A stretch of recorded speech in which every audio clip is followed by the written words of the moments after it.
Welcome to episode 8 of Chronicles of UK Salafism and Insider Perspective. This particular episode will focus on the year 1997 and what transpired throughout that period. And like I usually do, I want to refer to an event that I think crossed over from 96 to 97. And that was on an occasion when I had completed Umrah and met with some brothers in Jeddah, including Abdullah Lahmami. We were friends and colleagues at that particular time, and I'll explain very shortly the extent to which we were close friends. But during that period, he was working at Dar al school alongside some other colleagues of mine at the time.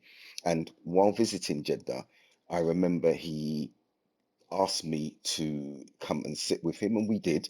And he showed me the first page of a book from Sheikh Uthaymeen, and he read the Arabic introduction. I don't read Arabic and did especially not at that time. And after reading a small excerpt, he proclaimed to me that Sheikh Ibn Uthaymeen was not Salafi, he was Hanbali. And he also referenced Sheikh Ibn Baz saying likewise. This was a surprise from me, and it transpired that he was learning from a Sri Lankan student called Yahya Silmi in regular classes in Jeddah, which other colleagues were attending as well. So this came as a surprise to me, and he would spread this news amongst the Birmingham brothers and others in East London who took up this particular mantle later on. Now, I'll quickly say that I recall at one of the conferences in Birmingham, which I'm going to touch upon slightly later. I remember the Jordanian sheikhs meeting in a house. We were there, but they went into a private room with some of these brothers because this story, this claim, had gathered momentum. And I remember a discussion ensued about this claim. What I know from this, because of our closeness to the Jordanian Mashaykh, when we returned to London, is that they told these individuals who had started spreading this news to desist, to not make such statements. Beyond that, I can't clarify anymore, and it would have to be for others who were actually in that private sitting, if they were truthful, to confirm what the Jordanian sheikhs advised them. Anyway, this was what had come from Abdullah Lahmami, and over the years, when he and I, who are no longer close, have argued and had confrontations, I've requested that he publicly recant this statement. One of the occasions when I asked him to do this is when we had a period of Islah in 2002 with Sheikh Rabi'. This was following my second period in Saudi Arabia, which continues up until now. And there was obviously the split between many of the Salafis with the Salafi publications cult. And one Jummah, Sheikh Rabi had invited us, myself, Abdullah Lahmami, who was also accompanied at the time by Abdurazak Sanani, to come and sit with him. And in that sitting after Jummah, before we actually got into the crux of the meeting, I was sitting to the side of Sheikh Rabi in the corner. Abdullah came and sat close by, and I told him, I'm going to raise this with Sheikh Rabi, that you said that Sheikh Ibn Uthaymeen and Sheikh Ibn Baz were not Salafi, they were Hanbali.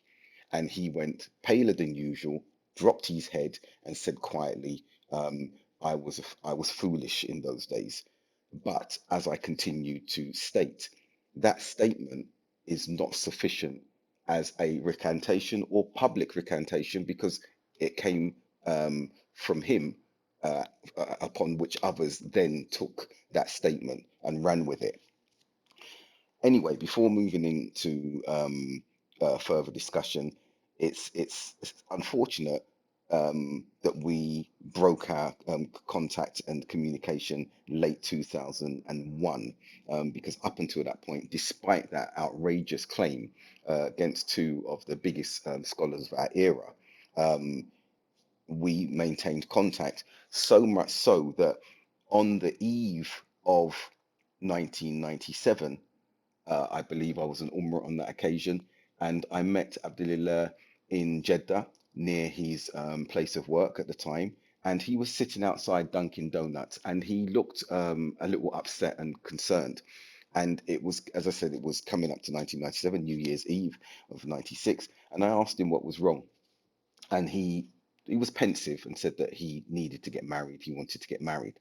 And because we were relatively close, I immediately took steps to call my wife in London, because we knew of a very good sister who was beginning to practice the deen very strongly. And I asked my wife to arrange for them to possibly connect via their families. So much so that I ended up giving reference taskiya for Abdulillah, for the father of this young lady, who the father lived in Jeddah at the time and knew me.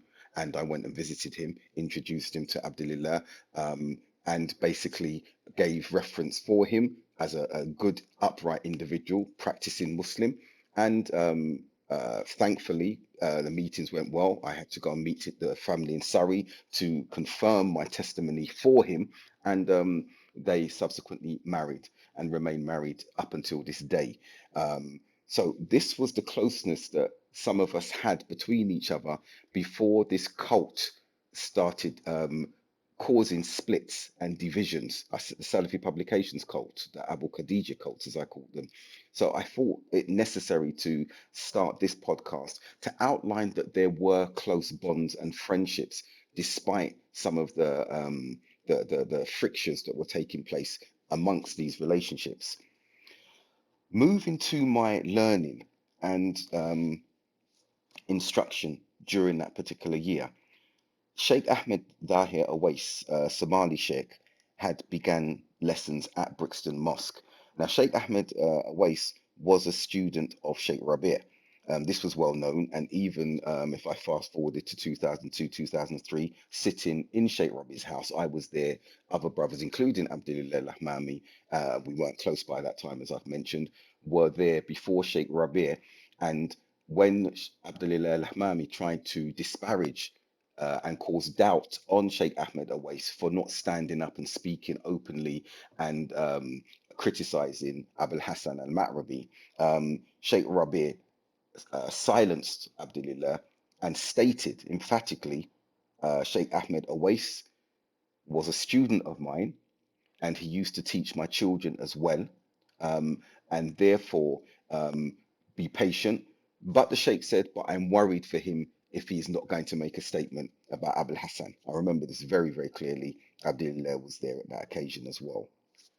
Moving on, Sheikh Ahmed Awais began teaching Imam Barbahari Shara Sunnah, and I at present have 23 cassettes remaining from those classes, plus my notes.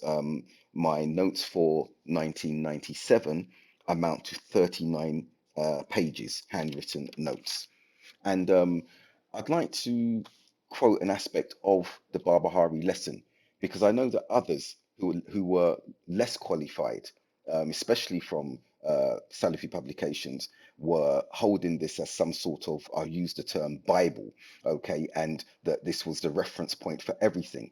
And they did not have the qualifications, they did not have the authorization from any scholar to teach this book, let alone having sat with any scholar to teach this book. So the importance of having a reputable student of knowledge or scholar like Sheikh Ahmed Awais teaching was of fundamental significance at that time. So I'd like to go, as I said, to cite some handwritten notes that I took from that class, the first one beginning on the 2nd of May that year. And I'll quote, Ibn Battah mentioned that a drunk layperson who used to attend Barbahari study circles passed an innovator one day, and the latter exclaimed, "Those Hanbalis." The drunk man returned to him and described the students of Imam Barbahari into three categories. One, those who renounce the world and are engaged in various acts of worship. Two, those who write and acquire knowledge.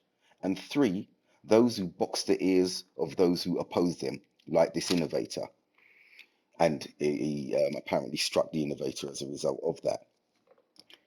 I thought it appropriate to refer to this particular narration in my notes because after recent events that have taken place involving myself in an interview um, from an individual who ascribes to the Hanbali madhab and Athari methodology, it doesn't seem to suffice today that an individual says that they are Hanbali without being criticized and disparaged by our Salafi brothers, and not all of them belonging to the cult. So I thought this quote was pertinent because the ascription to the Hanbali methodology of Imam Barbahari was not an issue in this particular occasion.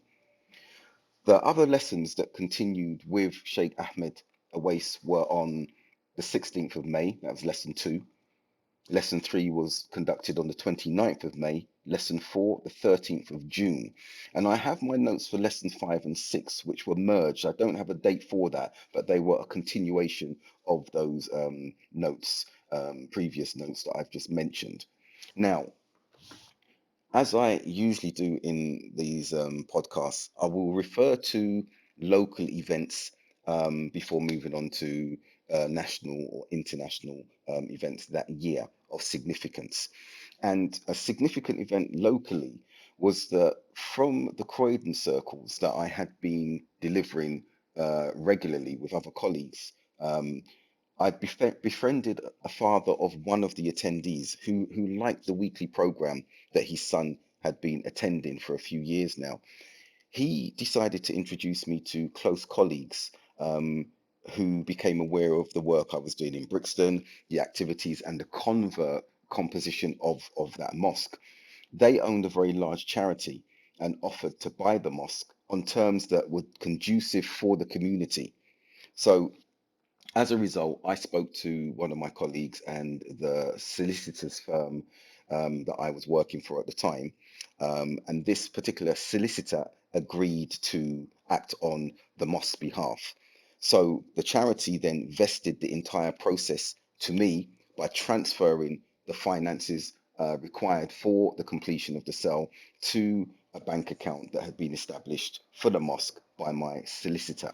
They then left everything to me to decide with no strings attached. Now, after consulting my colleagues, the Shura and management of the community, they remained apprehensive about the sale.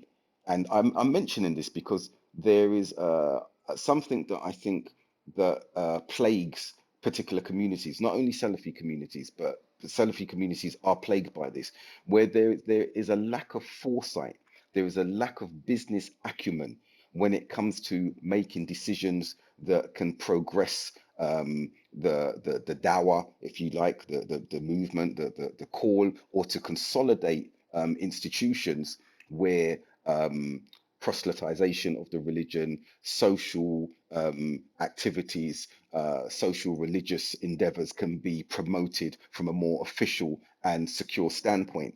So this apprehension from them, which continued in many things after that, um, led us to contact Sheikh Al Albani for advice, and his students conveyed what Sheikh Al Albani said to us, myself specifically, that continue with um, purchasing the mosque and accepting these donations or these funds from this charity, provided there are no strings attached. And I reiterated there were no strings attached on this occasion.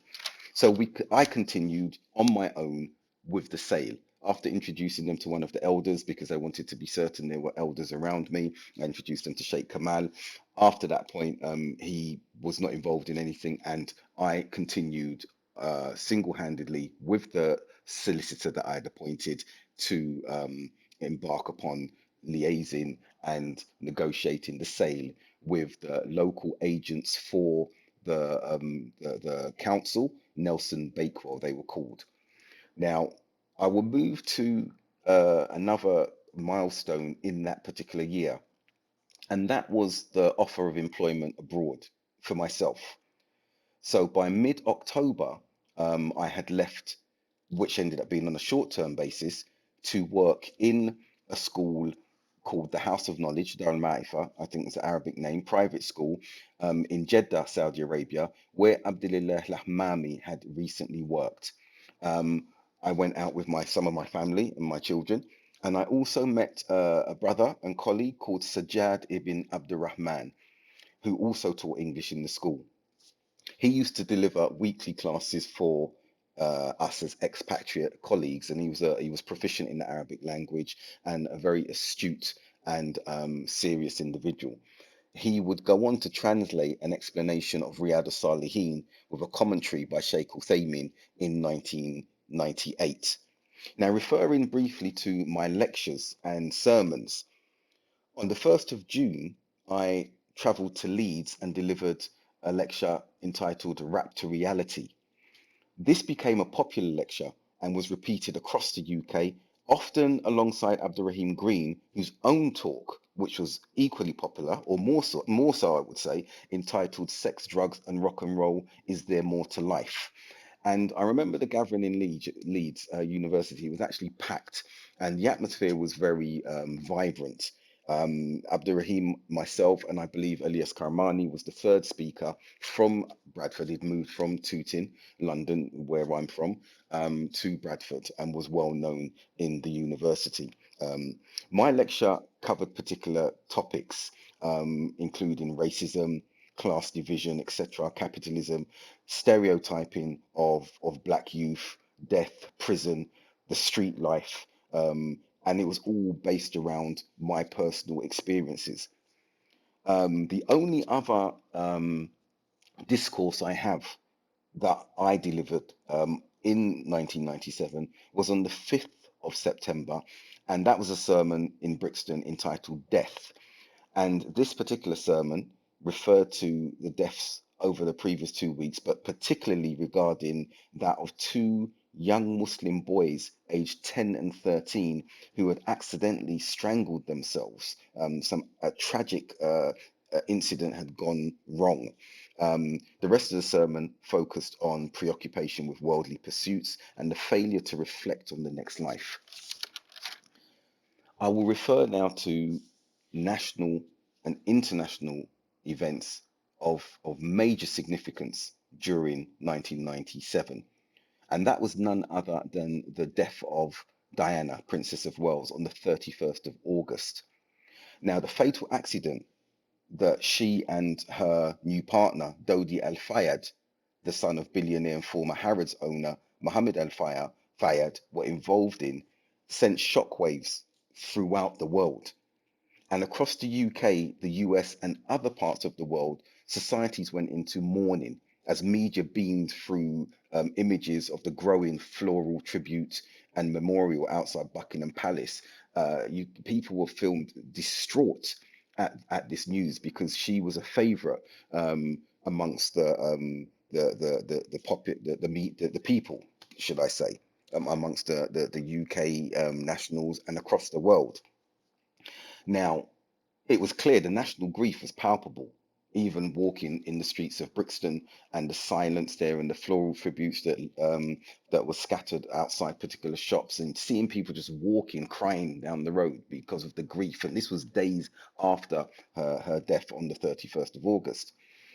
Now, on that day, some of us were attending, and this would be one of the few occasions, I think it was only one more occasion thereafter, that I was attending Oasis stroke Salafi Publications Emerging Cult Conference.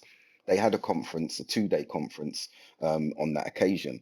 And the reason I can recall that is because in the evening, some of us stayed up in Birmingham and resided at a colleague's house. There were a number of us stayed overnight. I can't remember the colleague who stayed there, whose house we stayed at, but the news filtered through that Princess Diana had died in a terrible accident that day. And I remember us discussing it. Not much remorse was shown from some individuals, not that it was being mocked or anything, but it was just a news story. Now, I want to describe the atmosphere of that particular conference. On the first day, when we were queuing to go in, it felt more like we were walking into a rave. There were various stalls that you had to pass and almost felt compelled to buy the items in order to get into the venue itself because the refreshments weren't in there. The program wasn't in there. The merchandise that you would want to get wasn't in there, and there was a one-way route in, and you had to pick up all these accessories, and you were informed as such before you went in. And it felt very, very uncomfortable. And as far as I'm concerned, from a personal perspective, it's very unwelcoming. In the hall, when we went in, the stage was there, and there was some anticipation. Many were anticipating the conference. There was on the program a session with Sheikh Mukbil. And when Sheikh Mukbil was called, the excitement was quite electric to an extent, that it became deflated because Sheikh Mukbil then spoke and delivered his lecture, but there was no intermittent translation whatsoever. And then when the lecture had finished, we were informed that the translation would be given the following day.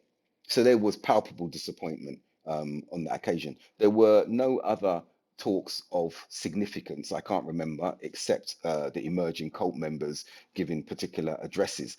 And one incident I do remember is that an ordinary layperson, I think he was North African, asked a question. Now, not many of us heard what the question was, but those on the stage did. And they wanted the individual to come forward or stand up and highlight his question again. And it was a simple question, but it was one upon which these individuals who were on stage decided to make an example of this unsuspecting questioner, um, because of the nature of the question that he actually asked. I do remember a very uncomfortable feeling looking at this individual like a lamb to the slaughter, an unwitting lamb to the slaughter, for asking an innocent question. He didn't even seem to be religiously astute or knowledgeable, but yet this is an event that actually took place, and it remains seared in my particular memory anyway. I want to conclude at this point by what took place at the end of 1997. And my employment in Jeddah, Saudi Arabia, was cut short due to demands that had been placed upon me from colleagues in the UK. Previously mentioned, sorry, I left for Saudi Arabia mid-October. However, by the end of December, I was compelled to return due to the risk of the mosque purchase collapsing. The original sponsors and my colleagues who had introduced me to them had heard news that had concerned them about the lack of direction and maladministration in the mosque at that time during that short period.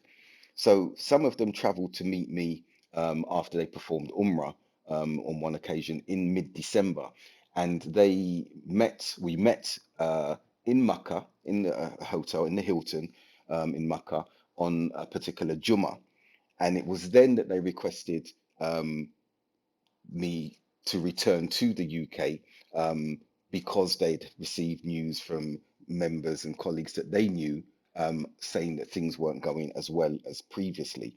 And I declined. I pointed in the direction of the Haram and said, I'm here, and Hajj is going to take place in a few months. There's no way I'm returning to the UK at this particular stage. And they tried to encourage me and said, look, just come see what's going to happen. And you can always come back for Hajj another time.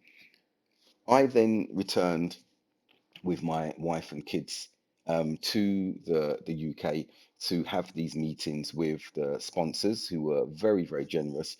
Um, and I didn't know that it would be the last time I would travel to Saudi Arabia for the next few years.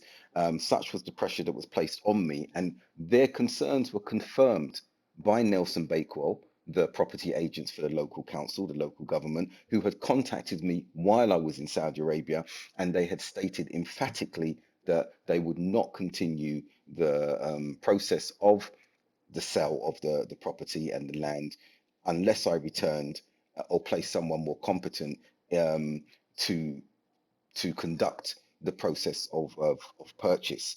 Um, that left me with little choice but to actually stay back in the UK at the time, leaving my furniture, leaving all my possessions that we had acquired and taken to Saudi in Jeddah. Thankfully, my sister and her husband were on Umrah and we had left the keys to them. So I made a quick call and asked her to bring our clothes and personal effects back because we wouldn't be returning to Saudi Arabia. Um, I returned. We had to renegotiate the sale over those 3 months, 2 to 3 months. The property prices had risen, and this was reflected in the new asking price, the new sale price for Brixton Mosque and the adjoining land. What I actually did in order to go back and justify this increase in price was I negotiated for the annexation of land at the back of the mosque, which I felt that we could use and utilize in order to justify this sell. The Nelson Bakewell were reluctant at first and wanted to withdraw completely, but I explained to them very politely and tactfully, based on my legal experience, that if they were to completely remove themselves from the sale and not accept my counter offer to annex that particular land, we would just go back down to having difficulties paying the weekly rent, which was £416 at the time, or thereabouts, and they would keep sending the bailiffs, and the bailiffs would be met by a very robust community, as they had been previously, not being able to enter the premises at all. They would then have to institute proceedings against us, and we wouldn't have any funds to pay any arrears in rent, and we would just offer a minimum £1 a month. And that would be for them throwing good money after bad. This I'd learned from my legal experience. And they quickly came back to the table and said, okay, and accepted the terms of the sale, which I will go into slightly more detail in the next episode, because that was a significant achievement for the Salafi movement in the UK, in that Brixton Mosque in 1998 became the first Salafi owned institution, or mosque, if you like, in the UK, and the first convert run Salafi mosque as well.